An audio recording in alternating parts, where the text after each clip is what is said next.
Coming to you live from Nairobi, Kenya, this is the weekend edition. I'm usually Stanley Nyiringita. The sign language interpretation is Nyamai. Claims of criminal gangs and the resurgence is raising eyebrows in the country. TV47 investigates this and gives you a detailed report on the same. All that, including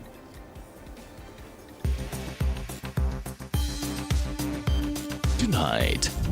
Former Deputy President Rigathi Gachagua accuses powerful forces of plotting to remove Chief Justice Martha Koome just days after her security was controversially withdrawn. My sister, Lady Justice Martha Koome, don't be intimidated. Don't. Stay put. You are doing a good job. Continue making sure that this is a country of the rule of law and constitutionalism. Activists call it a blatant intimidation tactic. Very much with what Gen Zs are doing. Go out, speak out, stand up, and keep fighting. I mean, it's your turn now, and we have to keep fighting for this country. Also tonight, China steps up to fund the World Health Organization after the US threatened to leave. But now the US hints at rejoining on the condition that every nation pulls its weight. What's next for global health? Well received even at 39, but maybe we would consider doing it again. I don't know, maybe we would. They have to clean it up a little bit. Plus, organized criminal gangs are making a dangerous comeback, linked to extortions and killings. Allegedly backed by politicians eyeing the 2027 elections, these gangs are again wreaking havoc. TV47 investigates. Some disturbing details ahead. And as promised, the details are here. The reemergence of organized criminal gangs in various parts of the country has sent shockwaves through both security agencies and local communities. These gangs, linked to violent crimes such as extortions and killings, are now allegedly being propped up by politicians ahead of the 2027 general elections. Former Deputy President Rigathi Gachagua recently made a grave claim, alleging that one of the deadliest criminal gangs in the country is making a dangerous comeback.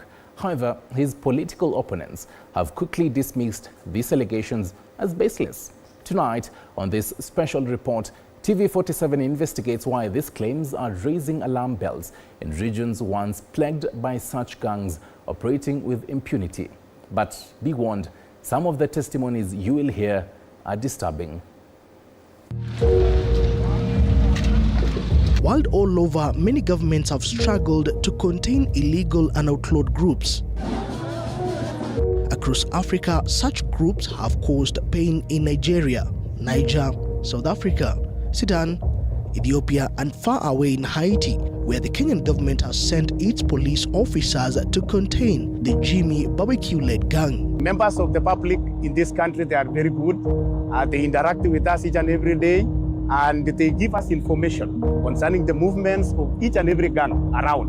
And when we get the information, we act promptly. Closer home, in Kenya, the atrocities caused by illegal gangs spread far and wide across the country. From the Nyanza region, where violence was undertaken by an illegal group such as the Taliban. The coastal region, residents of Mombasa and its environs have had to undergo the wrath of Wakaliwao and MRC gangs, while in Kisii, Sungu and Chinkororo gangs gave locals sleepless nights. Not forgetting Group 40 from Dandora, who held Nairobi residents by the collar. The famous Mungiki terrorized sections of Mount Kenya region. We have known of a lot of terror. We have known of a lot of pain. We have known a lot of atrocities committed by this group. Bodies of citizens of Kenya being dismembered, heads being thrown up here and there from various places of the Republic of Kenya. Most of these groups, as we introduced, that their activities, they violate the law. They thrive in terrorism and violence.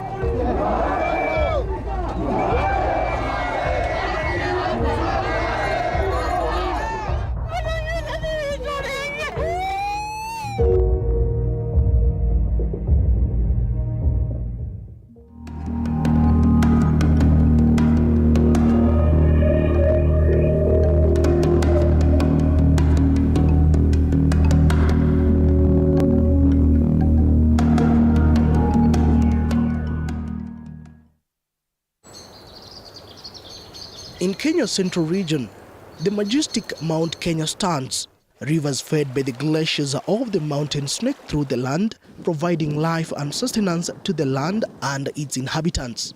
The surrounding highlands, where extensive tracts of land are filled with coffee and tea plantations. The view from these highlands is nothing short of breathtaking, but on this land lives an undying, chilling memory, the Mungiki menace. Mention the name Mungiki, and for those who have drunk from their cup of wrath, they'll jump out of fear. In the outskirts of Karatina town in Nyeri County at the Nyeri-Kirinyaga border lies a silent village, Gadhaithi. The village, situated top of the lush greeny highlands, is majorly inhabited by tea farmers. Crisscrossing the area, you will encounter people who are warm and welcoming. However, utter the word Mungiki and everyone goes berserk. Uniquely, the majority of the people in Gadhaithi are women, adding to the distinct character of this village. Albeit Gadhaithi being a serene village, it is a haunted village. On April 21st, 2009, this village woke to the gory news of 29 men hacked to death by members of the outlawed Mungiki sect. Tragic. Kila mtu ni wote walikuwa wamekatwa hapa na ilikuwa deep, kwa hivyo wengi walikufa ni bleeding, hawakupata usaidizi hiyo that night. All I could remember was Mboragirasame, and I didn't understand what did she say. Later I came to realize Mboragira is they have killed my Sami, the husband now. I think they were barely a year married. Wanaume walibaki ni wazee na wazee waliisha. Vijana wenye walibaki ni sisi wenye we can now tell a story of what happened. The memories of the dreaded night of April 20th, 2009 are still fresh in their minds. Our pursuit took us to the homestead of Margaret Kanini. Kanini to date holding on to this pixelated photo as the only memory she was left with. He was very bright, genius. Alikuwa mwerevu sana. Kanini recounts on the fateful day on a Monday before he was hacked to death by machete-wielding Mungiki sect members who attacked Gadhaithi village in the dead of the night. Was the day that the 18-year-old Form 3 student was to move in with her at her place. Tulikuwa tumeongea naye mchana, juu mimi nilikuwa pande ya barisho na huku chini. Kanipigia akaniambia, sister vyenye huku kumekaa, mimi nadhani nafikiria nitoroke nikuje nikae kwako, juu hata study siwezi fanya juu ya vurugu yenye iko huku, hata mtu hana amani, ujue kama mtavamiwa, watu wanakaa na oga. Nikamwambia haina shida, wewe utakuja. Akaniambia wameitwa na wameambia watapanda huku juu kunaitwa Kigala. Nikamwambia ni sawa, wewe enda, ukiona nafasi utoroke utakuja kesho asubuhi. Unknown to Hesbon Muremi, joining other men in a night patrol which had become a routine in a bid to protect the village from the Mungiki, was to be his last day to be seen alive. Kusikia taarifa ya Gadhaithi, mimi nilisikia kwa radio asubuhi. Sasa ndio nilichukua simu nikapigia mama. Kitu saa 2 ndio mama alisika simu, tukaongea na yeye. Akaniambia, nilisikia mkiongea na brother yako atatoroka akuje kama amekuja. Nikamwambia hapana, hajafika. Kama alitoroka hajafika. Wacha tugoje kufike saa 5 tuone kama atakuwa amefika. Kaniambia huku mambo yameharibika, watu wameuliwa sana. Muremi will add to the number of the 29 people killed by Mungiki on the tragic night of April 21st, 2009 in Gadhaithi, Mathera, Nyeri County, infamously referred to as the Mathera Massacre. Ndio nilichukuana na rafiki yangu tukaenda Karatina. Sasa si ndio niliingia mochare. Nikapata wamelazwa chini. Sasa ulikuwa unaingia unatazama, ukifahamu mtu wako unawaambia. Ndio niliingia huko ndani kabisa, alikuwa pale kabisa. Nikampata. Alikuwa amekaa, mimi niliona alikuwa amekatwa hapa kwa mguu hapa. Alikuwa na upanga hapa, alikuwa amekatwa hapa na hakuwa na hii mkono hii. Lakini nilitaka kujua kwani ile fika amekufa ni wapi alikatwa. Sasa ilibidi nimpindue kichwa. Sasa nikapata deep cut hapa. Walikuwa kila mtu ni wote walikuwa wamekatwa hapa na ilikuwa deep.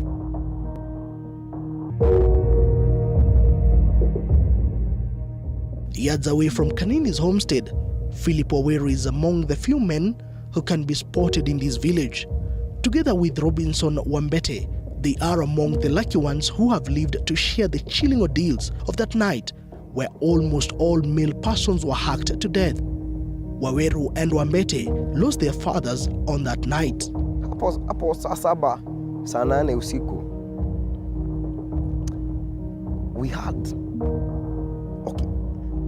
tulisikii kama wanajeshi how the troops march pa. Hii ilikuwa timu ya patrol ya usiku. Hii hawakuwa Mungiki, ilikuwa patrol kukuja to make sure that the villages are well secured, well safe, because they were securing, and it was a group. Ilikuwa ya group of men, so there were no women, there were no children. Walikuwa wanaanzia from that pale top, wanaingia kwa nyumba, wanachukua baba ama mwanaume mwenye ako kwa hiyo nyumba. So people didn't know whether we were in or out. So when they banged the door, they said, "Oh, he's not around," and then they left. But someone else said, "Hey, mzee chomeke."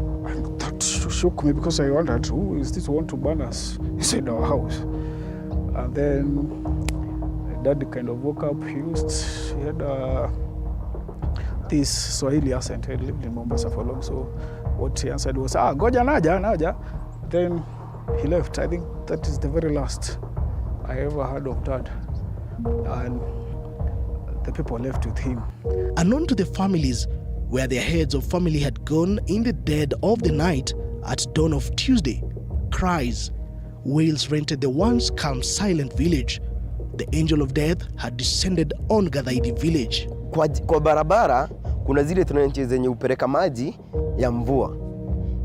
The scariest thing that happened that night, kwa barabara kwa uto to trench, damu ilikuwa inatiririka from top mpaka kule chini. Went running towards the main road, and I saw corpses. There was this huge man on the road with his scar, whatever, neck slit, and it's a man I knew. I was like,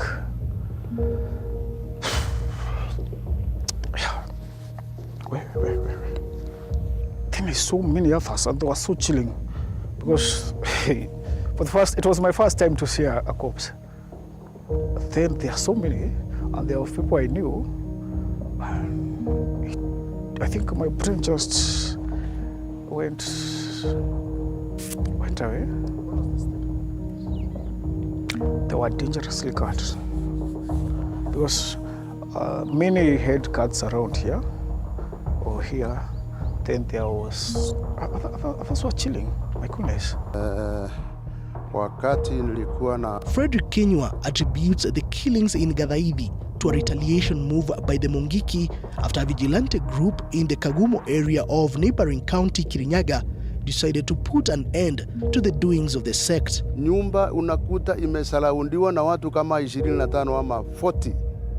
Ikafunjwa dirisha, milango, wakaingia ndani. Mzee mwenye mboma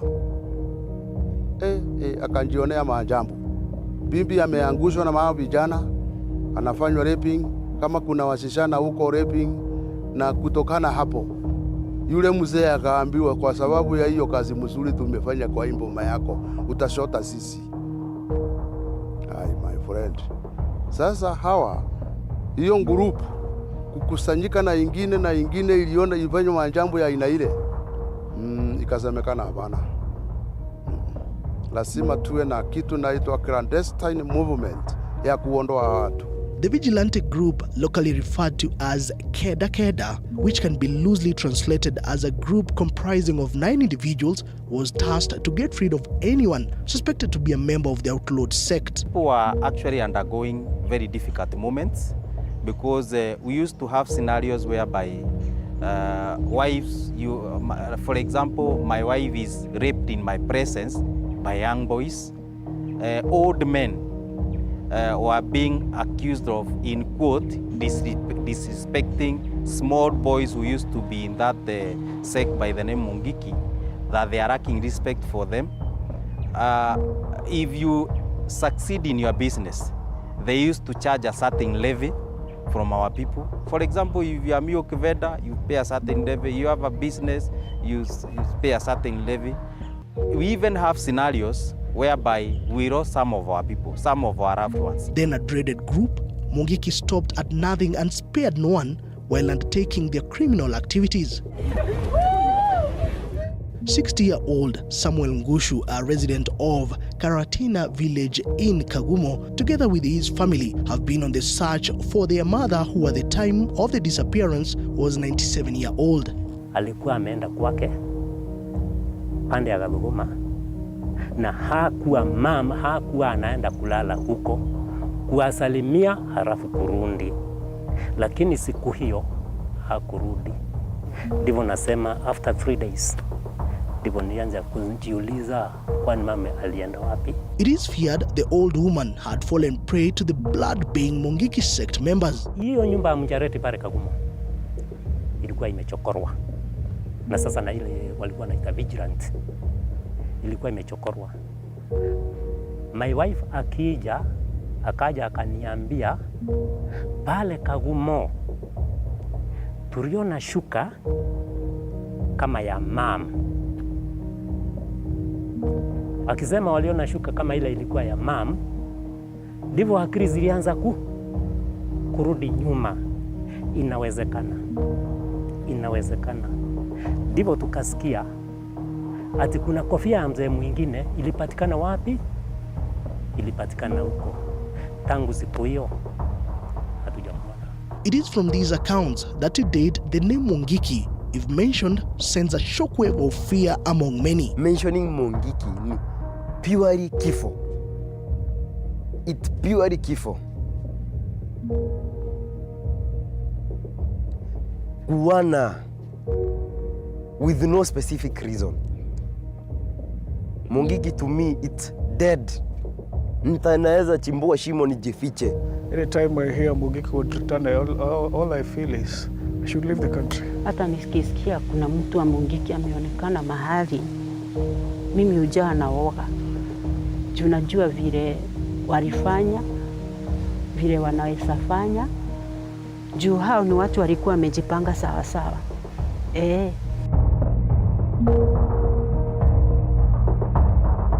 And this is why claims by some politicians that the criminal gangs like Mungiki are regrouping are sending shivers in some parts of the country. Recently, a section of the political class raised fears of a resurgence of the Mungiki in the Mount Kenya region. Standing on a pulpit on the 4th of January 2025, former Deputy President, in his character of a self-proclaimed man who speaks the truth boldly, sounded an alarm. History is repeating itself. Gachagua expressing his reservations over a meeting held on December 31st, 2024 at Kabiroine Stadium in Nyeri, where former Mungiki leader Maina Njenga was the face of the gathering. Government has been managing the economy. It has become unpopular. People have started saying no. The same gang leader ametafutwa na serikali na ameletwa hapa. I have not been given any post by the government. They are those people who have been appointed to become CS in the Republic of Kenya, including Lee Kenyanjui, Kabogo, and other people in Nyeri, Mutahi Kagwe. So I am not causing any trouble, and I'm not being used by anybody. I'm my own person. Despite us saying that Mui huwa mwema, we know Maina Njenga, and we associate him with everything bad in this world. Gachagua further alleging Njenga's presence in the Mount Kenya region signals a resurgence of the outlawed Mungiki sect through the help of the government. Hiyo maneno ni mbaya na watu ya area hii hawezi kubali, na hiyo kikundi iliumiza watu wetu. They don't understand what they are talking about, these leaders. They need to understand we don't have Mungiki, we have the people of Kenya. If there was a group by the name Mungiki, it existed so many years ago. We do remember what we were taken through as a community, Kirinyaga, Nyeri, and the mountain, you know, and we cannot allow people who so purport to be leading such people. I even had him gloating over TV that he is leading people who are organizing bus stages. As whom? Njenga will later storm a prayer meeting that Gachagua was supposed to attend but sent his wife, Pastor Dorcas Rigathi. The meeting was organized by the members of their Corino group. Kulikuwa na vijana, sijui walikuwa wametoka wapi. Ukichukua video ama picha, walikuwa na kunyang'anya simu, wanaenda gallery kila pahali, wana delete hizo picha zote na video, alafu wanakurudishia simu. Sasa hiyo ni vibaya sana. Watu kuja kwa maombi, kama hutaki kuonekana kwa video ama kwa picha, kwa nini umekuja kwa hiyo maombi? However, a section of the legislators from the Mount Kenya region hold a different opinion to the recent happenings. It's regarding Gachagua who's bringing that name. It is him. He said that I mean, he doesn't want to be, when he has people who are opposing him, he says people are Mungiki. I wouldn't want any leader to generalize and call people Mungiki, because who is Mungiki? We will cause disturbance in this region when we start calling people Mungiki.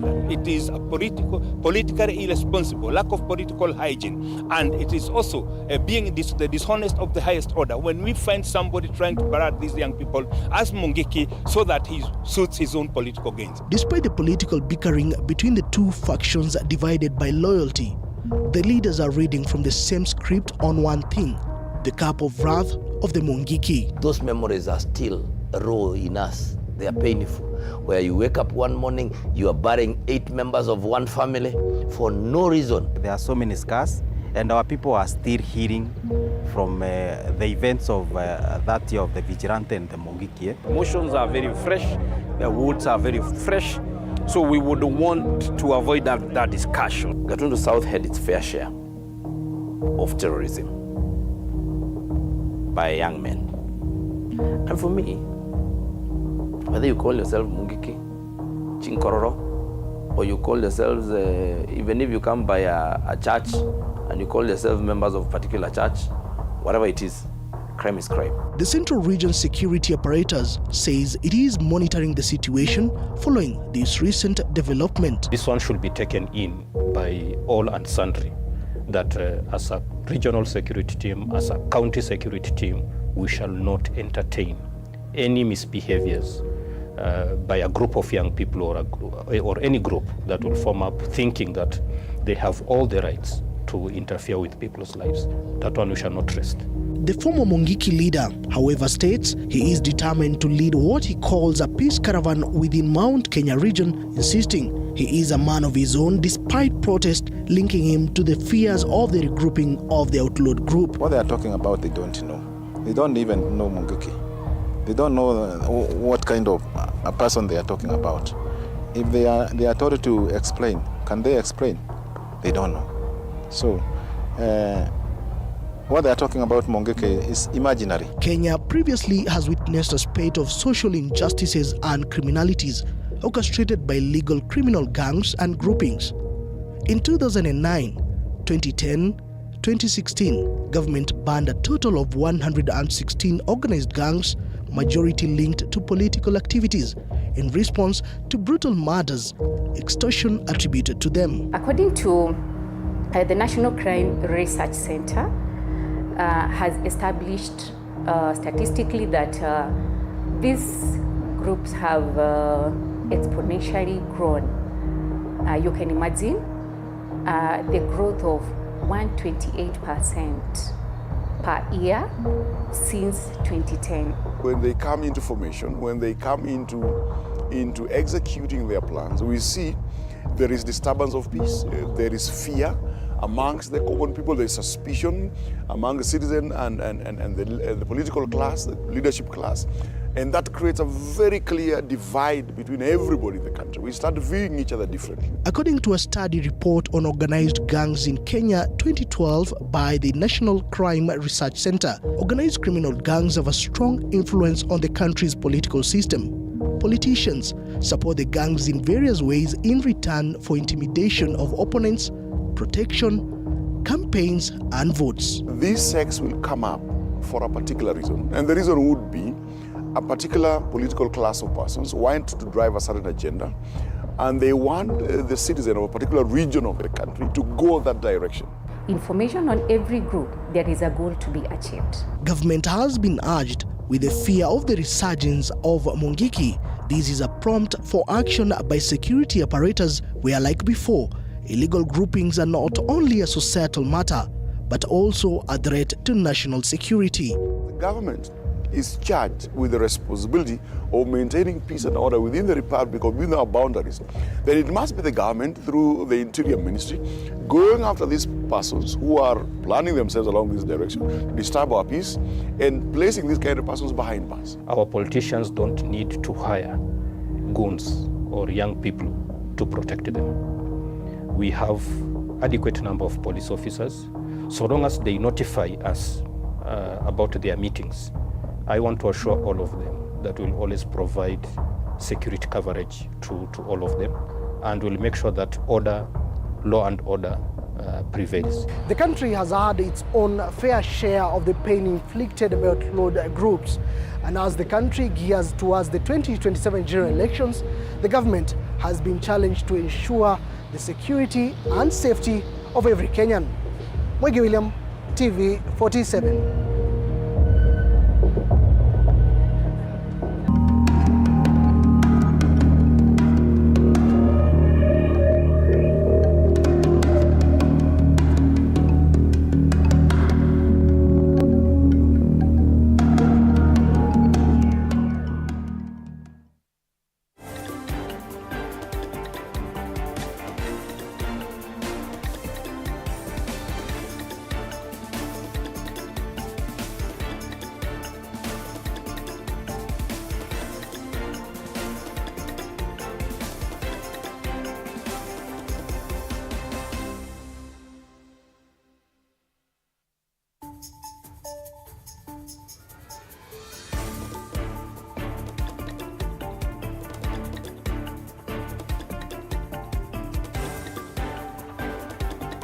A very timely piece by Mungiki William. Thank you very much for that. And definitely this is your home of untold stories, and we will be making sure that you have such kind of stories. We're taking a short break. We'll be back to tell you what has been happening in the country and beyond.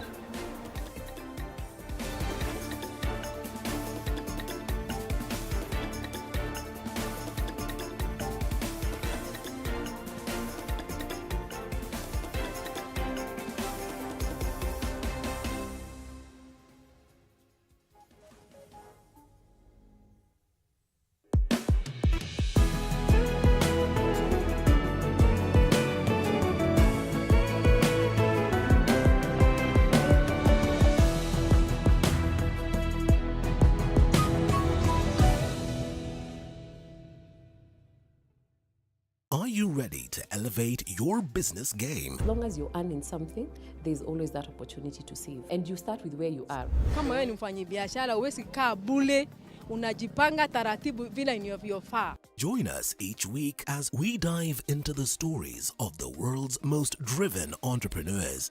When you pay attention to detail, you get luxury items. The Grind, where business meets brilliance. Tune in every Monday at 7:30 p.m. because your business deserves the best.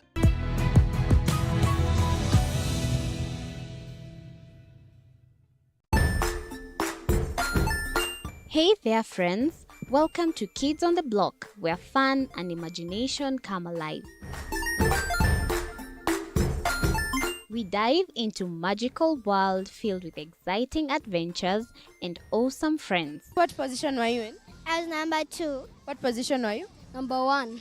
He decided to cross the bridge, buy his house, and look for food on the other side. We're going to do half cup of chocolate chips, and the other one, we're going to do half cup of the blueberries. So, grab your imagination hats and get ready to explore with us. Join us every Saturday at 9 a.m. for new friends, amazing stories, and tons of laughter. Join us.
You're watching the weekend edition. I'm used to Stanley Nyerungita, and the sign language docket is Rhoda Nyamai. Thank you very much for staying with us.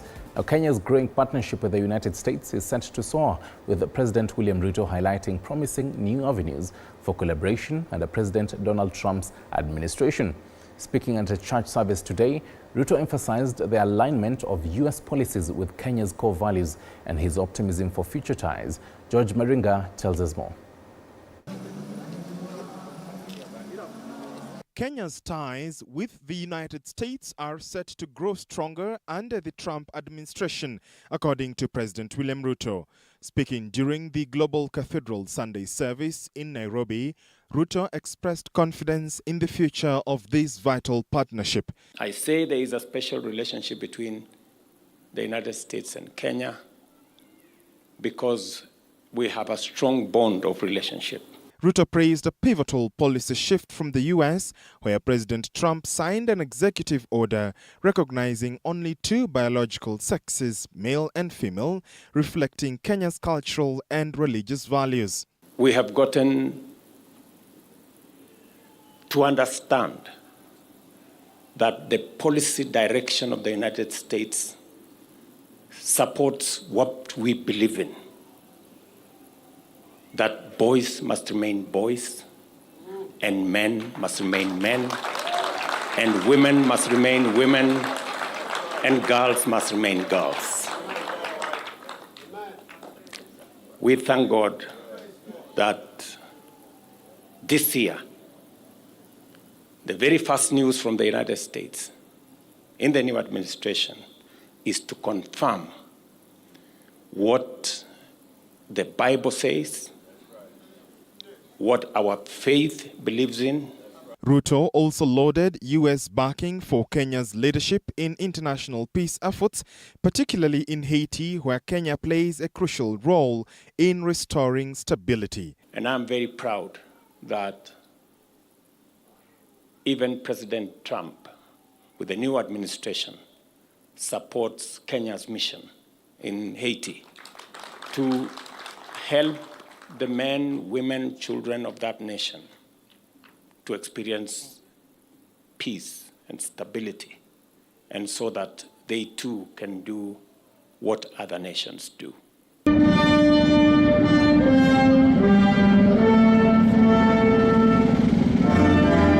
The president expressed pride in the Kenya-US collaboration, noting that Kenya's expanding security diplomacy is solidifying its place as a global leader. Turning to Kenya's economy, we have seen the inflation numbers come down, interest rates come down, exchange rates come down, and we have seen a great movement towards the healing of our economy. This economic growth has led to an upgrade from Moody's, raising Kenya's financial outlook from negative to positive and reflecting growing international investor confidence. Accompanied by senior government officials, including Cabinet Secretaries Soipan Tuya and Rebecca Miano, Ruto's message today signals Kenya's desire to take on an even larger role on the world stage. Both nations are poised to strengthen ties in trade, security and diplomacy, aiming for a brighter future of cooperation. George Maringa, TV47, Nairobi.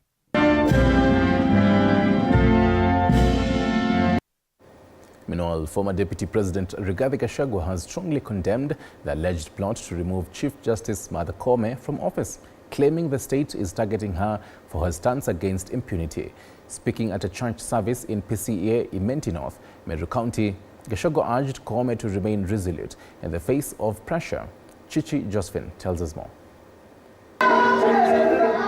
Days after the apparent withdrawal of Chief Justice Martha Koome's security, former Deputy President Rigathi Gachagua condemned the alleged scheme to remove her from office, stating that the government's motives stem from her strong stand against impunity. Na hiyo maneno yote ya kumtoa Martha Koome tunajua ile inapangwa. Na inapangwa vile ilipangwa ya kutoa Rigathi Gachagua. It's a script imepangwa. Toa Rigathi Gachagua, kishamtoa, panga sasa toa Martha Koome. Ndio sababu anataka kuondoa Martha Koome kwa sababu amejua Martha Koome ni msema ukweli. Addressing a congregation at a PCEA church in Meru County, Gachagua alleged a broader scheme to first remove him from office, followed by Koome's removal and an eventual dismantling of the Supreme Court ahead of the general elections. There is even a bigger scheme to dismantle the Supreme Court ahead of the 2027 elections. A budget has been set aside through the National Intelligence Service, and all those petitions you are seeing against Justice Martha Koome, against judges of the Supreme Court, is the machinations of the state, because they would like to put a Supreme Court, a bench that is amiable to what those in power want. Noting that the government has already captured the legislature and the executive, Gachagua warned that the state's efforts to control the judiciary represent a dangerous power grab. He urged the international community to closely monitor the unfolding events in the country. We want to ask the international community to keep an eye on Kenya, because Parliament has been captured, the opposition has been neutered. If now they capture the judiciary through the removal of Martha Koome and the Supreme Court judges, this country will slip into a dictatorship. On the unity of the Mount Kenya region, Gachagua called for solidarity among the residents, claiming that President Ruto's attempts to divide the region had already been thwarted. Sisi watu ya Mlima Kenya ni watu tuko na akili. Tunajua tukigawanyika tumekwisha na tutakuwa watumwa. Na mimi nashukuru watu ya Meru na Embu na Tharaka na Chuka na Nithi wamekataa. Mlima itakuwa mmoja na tutaongea sauti moja. Pia tuliambiwa kwamba tutaunganishwa tukae pamoja. Serikali ilipoingia tunaona imeanza kututenganisha hapa Mount Kenya. Lakini ikienda kule kwingine nawaambia sasa wafanye nini? Waungane. Na mimi nitawaambia kama Wakenya pamoja tusonge mbele na tuungane, na mtu wa kuletea mgawanyiko kama sisi kama familia moja ya Mlima, huyo atakuwa adui. Chichi Josephine, TV47.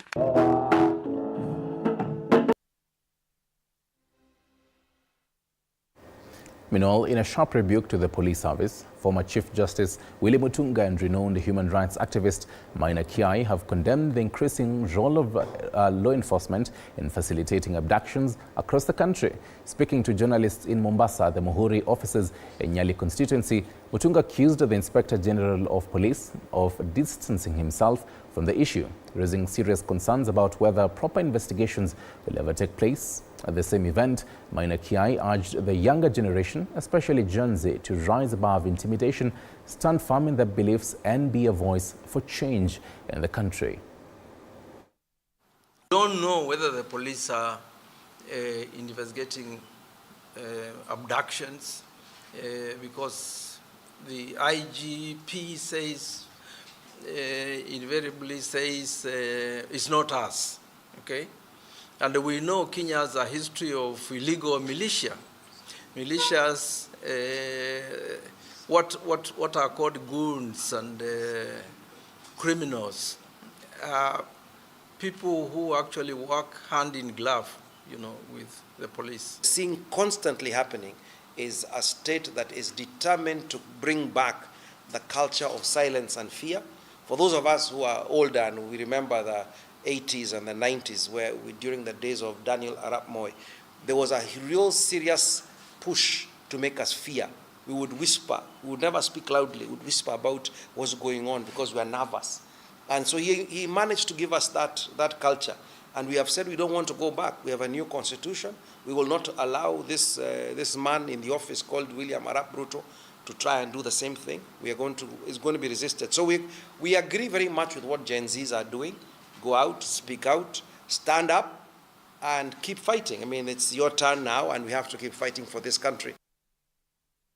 Weekend politics, and former Deputy President Rigathi Gachagua's move to solidify his following in Mount Kenya region through meetings at his Wamonyoro home has triggered attention towards influence-building efforts by his successor, Professor Kithure Kindiki, as the two jostle to control the vote-rich region.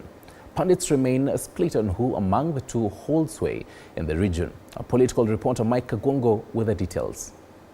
The ongoing political rivalry between former Deputy President Rigathi Gachagua and his successor Kithure Kindiki has sparked mixed reactions across Kenya, especially in the Mount Kenya region, the country's most populous area. Since the impeachment process, the two have been engaged in a fierce battle to undermine one another, each courting the other's supporters in a bid to gain political ground. Following attacks at public events in Limuru and Nyantarua, Gachagua has retreated to his Wamonyoro home, where he hosts grassroots leaders in preparation for his anticipated political strategy, as promised last year. In a move mirroring Gachagua's efforts, Kindiki has been welcoming delegations from regions previously managed by his predecessor, hosting them at the Deputy President's official residence in Karen. In his efforts to challenge the head of state, Gachagua has brought together representatives from all 11 counties in the Mount Kenya region, including members of parliament, members of county assemblies, and aspiring candidates for various elective positions. Gachagua's level of acceptability among the people has gone up. And he seems to be acceptable almost everywhere. So now they have labeled him the second deputy president, wherever he goes, recognition of that. In part, his popularity grows because it appears that the Ruto government is going out of its way to harass him.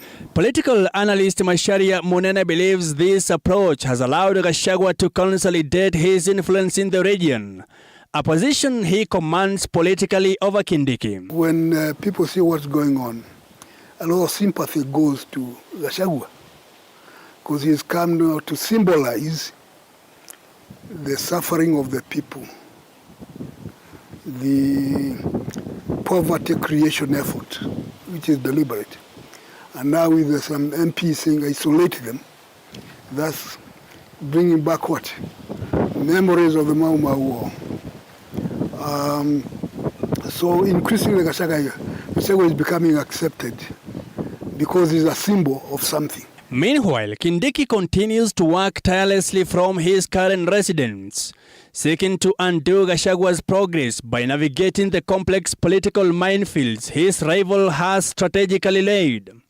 Pundits argue that President William Ruto's tactics to undermine Gachagua have ironically strengthened the former deputy president's position, making him a credible political force in the region, with many believing that allegiance among local leaders is shifting. So in terms of influence among the people, Gachagua has that influence at present. Kindiki is struggling to see whether he can get some influence with the people. He has influence in the government, that's okay. But with the people, that's a different matter altogether. With a clear strategy to unseat President Ruto by 2027, Gachagua has indicated that he plans to form political alliances with like-minded leaders from similar factions. Just last week, while hosting an Embu delegation, Kindiki downplayed Gachagua's political relevance, claiming that his influence would wane before 2027. The movement around Gachagua is a movement, is big, eh? And it cannot be derailed by a Mungiki sideshow. Because that's what it is, a sideshow. And people are smart enough to see it. It's when they see the contradictions, eh? Because Jenga is full of contradictions. And people can see it. As both Mount Kenya heavyweights move swiftly, their regional control remains in play, each seeking to solidify their dominance ahead of the coming years. Mike Kagwango, TV47, Nairobi. Thank you, Chair Mike.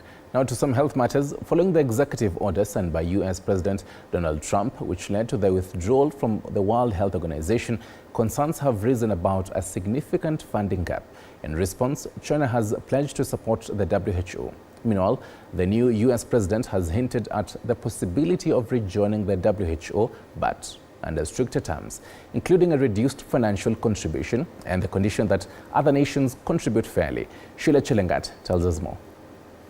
The United States has by far been the World Health Organization's largest donor, having contributed about 18% of the organization's funding in 2024. And so its expected departure from the WHO is poised to create a financial crisis. However, now China has pledged to step up and support WHO following the announced withdrawal by the United States, possibly marking a shift in the global health leadership. In 2024, China was projected to have contributed about $181 million, making it one of the significant contributors to the organization. Additionally, China pledged $5 million over 5 years from 2024 to 2028 to support WHO's traditional, complementary and integrative medicine program. In the executive order signed by President Donald Trump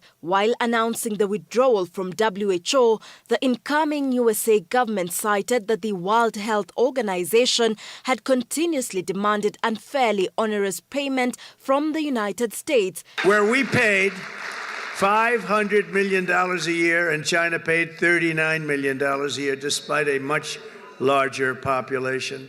Think of that. China's paying $39 million to have 1.4 billion people. We pay $500 million. We have. And with that, China's pledge is expected to not only fill a critical funding gap, but also position it as a leading supporter of the WHO at a time when the organization is facing increasing demands on its resources. However, President Donald Trump has hinted at a possibility in rejoining the WHO, but at a condition, a reduced level of financial contribution and on a condition that other countries carry a fair share of the burden. They offered me at $39 million. They said, we'll let you back in at 39. So we're going to reduce it from 500 to 39. I turned them down because it became so popular. I didn't know if it would be well received even at 39. But maybe we would consider doing it again. I don't know. Maybe we would. They have to clean it up a little bit. If the USA follows through, an exit would take effect in January 2026 at the earliest. However, the World Health Organization has urged the United States to reconsider its move, stating that they are looking forward to engaging in constructive dialogue to maintain the partnership between USA and the WHO. Sheila Chelangat for TV47. Thank you, Sheila, for that. We'll definitely be digging all that for you. Speaking of digging, Mining Cabinet Secretary Ali Hassan Joho is facing backlash following his recent warning to both foreign and Kenyan nationals involved in alleged illegal mining activities. In response to a raid at a go-down in Nairobi, Kenya Chamber of Mines Chairperson Patrick Kanyoro, addressing the press on Sunday afternoon, accused the government of sensationalizing the issue. Kanyoro emphasized that the matter should have been addressed amicably rather than through dramatic enforcement actions. The raid led to the arrest of 4 individuals who are accused of running illegal mining operations in Kitui, Migori and Embu counties.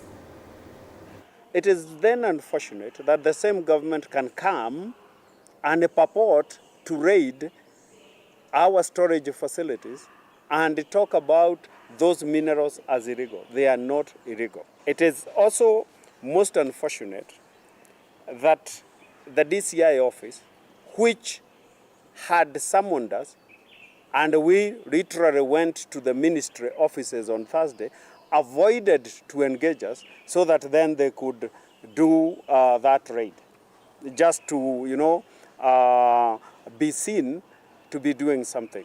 The genesis of this issue is of a Gazette notice that was published in 3rd November 2023 by the government through the Ministry of Mining and Blue Economy.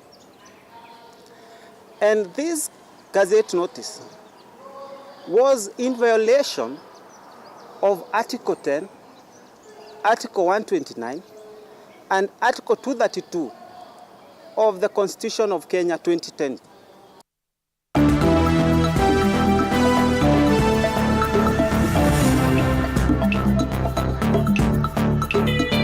Sports News brought to you by Maybets.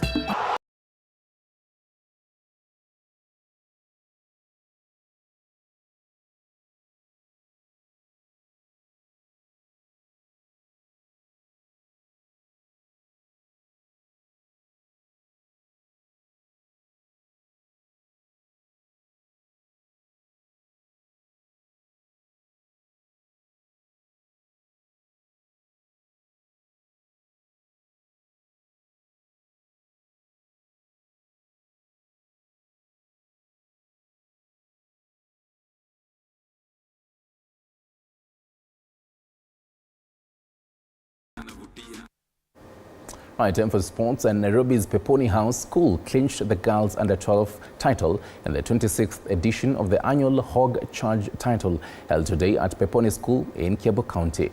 Peponi crossed the line first in the 15-kilometer cycling circuit following a new photo finish contest in a time of 1 hour and 7 minutes, just ahead of their rivals, the BAMBA School. In the boys category, under 12 category, I should say, Brookhouse clinched top spot, followed closely by Kenton College, who failed to keep up with the resilient champions. Meanwhile, in other results, BAMBA School finally emerged victorious after they totally dominated the girls under 14 race, while the Safari Simbas Academy team work came in handy as they soared to glory in the boys under 14 contest.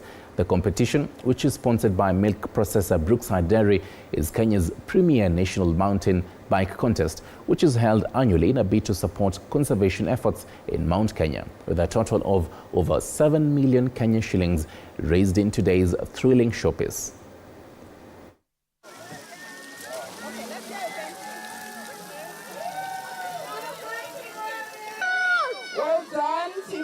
I have to say it was tough, though I managed to get through it with my friends. And I was in a team of 4 with my teammates, Haley, Leah, and Hannah, and we worked really well together, getting through each checkpoint, and I think it was very fun, and I recommend that you do it. We've had a record-breaking 199 teams of 4 that have that registered with us, and it's a fun way to teach children how to teaching children about conservation, and that's why we do have a bicycle race around the Northlands Ranch. This is one of the largest in the 26-year history of this event. And as Brookside Dairy, our tagline is goodness for all. We are delighted that through sports, we are able to promote national integration and cohesion, because we had participants from all over the country coming here in Ruiru to participate in the Hog Charge. Well, most definitely, on behalf of all of us who do not know how to ride a bicycle, we are envious. Well, yes, I don't know how to ride a bicycle. So United Football Club has a new home at Kipchoge Keino Stadium in Eldoret City, Uasin Gishu County. The Football Kenya Federation Division 1 Zone B team moved to the 10,000 capacity facility early January 2025. The 8-year-old club has rose through the ranks to become a powerhouse and a talent hub in Western Kenya. Our sports reporter Tony Kulanda tells us how Soy United will benefit from this facility. It is a dream come true for any football club to have a stadium, and Soy United is living that dream. The Football Kenya Federation Division 1 Zone B outfit moved in their new home at Kipchoge Keino Stadium in early January 2025. The over 10,000 capacity facility will be a one-stop shop for the 8-year-old club, which has rose through the ranks from the County League to the National Super League. Such facilities help teams, not only in terms of improving the quality of play, but also it helps us broaden our scope. In terms of fans and match day experience, it's usually good to be in a stadium and all that. So as the government continues with this program, we urge that even county governments, they should also step up, and even at sub-county level, and just put up some reasonable, not really high-quality stadium, but reasonable grounds with good playing surfaces. This field will offer a conducive atmosphere for fans, which will in turn have a positive impact on their gate collection. When we have the stadium, first of all, our fan base itakuwa kubwa, because our Ivugwi pitch is somehow confined, ni kadogo. So unapata fans wote hawezi fika, lakini hapa Soy United with the fan base uko nayo hapa Eldoret town, and from all over Uasin Gishu, tukimix na ile yetu ya Likuyani, fan base itakuwa kubwa sana, na hiyo itakuwa ni motisha kwa wachezaji wangu. Tutakuwa feel tuko more at home. Then kiwanja pia ina tufavor, uwanja ni mzuri. Wacha timu nzuri icheze mpira yake, timu nzuri itashinda siku hiyo. The stadium will also attract scouts from in and out of the country, hence providing players with opportunities to showcase their talent. Naweza shukuru kwanza management kwa kubadilisha surface kutoka Ivugwi hadi hapa Kipchoge. Kawaida yetu Soy tunajulikana kwa possess ball, na of which in either way naweza sema Ivugwi kuna venye ilikuwa inatukazia hiyo in terms of possession, but tumekuja hapa hivi Kipchoge tuta entertain na tutapiga boli poa. It will also create direct and indirect employment opportunities for the team, fans and the surrounding community. We are essentially looking for partners to come on board and help us improve on the structures that we put in place. We are looking at partnerships who can come on board and maybe partner with us in terms of medical cover for the players. We are looking at partners who can come and say that we can do a bit of your transport. We are looking at even partners who can say that on match days we are going to provide for your lunches and all that. This ground will be remembered for hosting some of Kenya's former top clubs like Rivertex and Eldoret KCC, and by roaring back to life triggers the rise of other football teams. Soy, ever since we started Soy almost 8 years back, and as I said, it has been a success. Soy is like an academy to us in this country, because I can count more than 8 players wale wako kwa top level saizi tumewandle from Soy. Like now the keeper in the national team, the second keeper Sebastian Wekesa from Kariobangi Sharks is my product from Soy United. We are with him some 2 to 3 years back. He played we were in the NSL, alicheza hapo, then he went to Bomet, then he joined Kariobangi Sharks. So we are so happy. We have other players Sheriff Musa like Gor Mahia. The dazzling boys from Soy United. Tulim scout all the way kutoka nyumbani, kutoka shule huko. So we have Ambrose Mayuro, Simon Masaka wako Homeboys.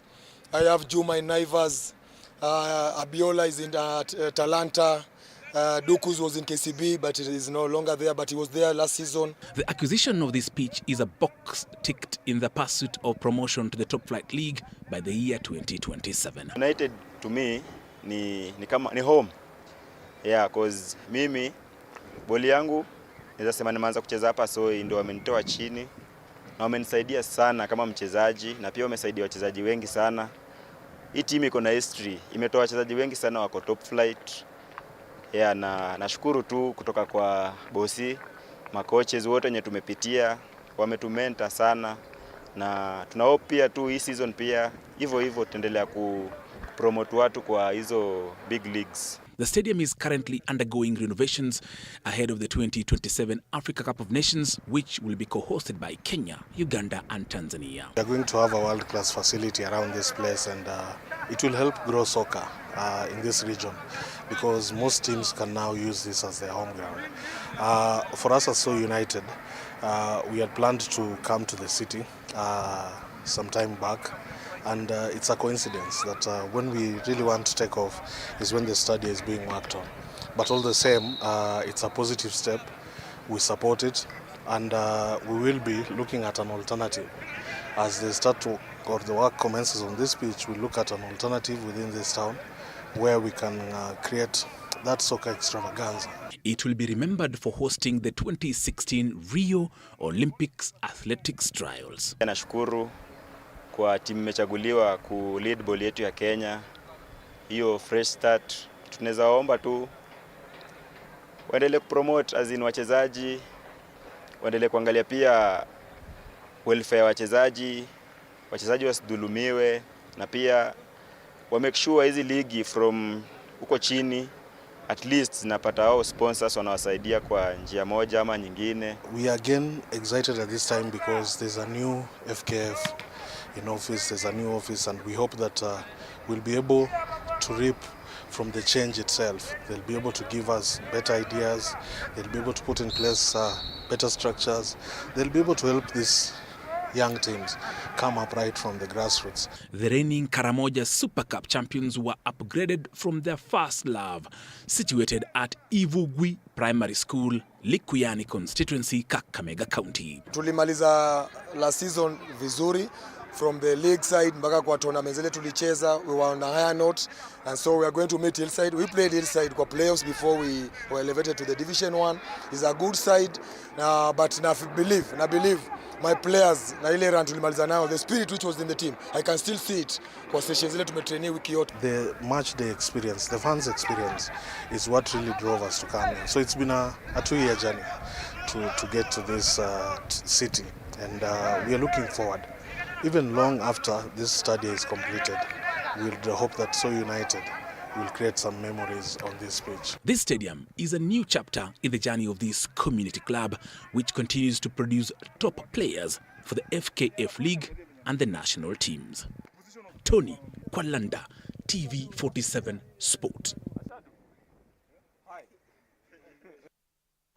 Thank you very much, Tony Kwalanda, for that. Definitely on Monday at around 8 a.m. Stick around for Monday Blitz, more sporting action just for you. For more news headlines, definitely tune in with Fred Ndemuli and Arno Dita for Morning Cafe. This has been the weekend edition. I'm yours truly, Stanley Nyringita. On the Sun Language docket is Rhoda Nyamai. Have yourself a wonderful evening. Speaking of sports, by the way, Manchester United is facing Fulham. That match has actually started 2 minutes away. Prayers for Manchester United. Have yourself a lovely day.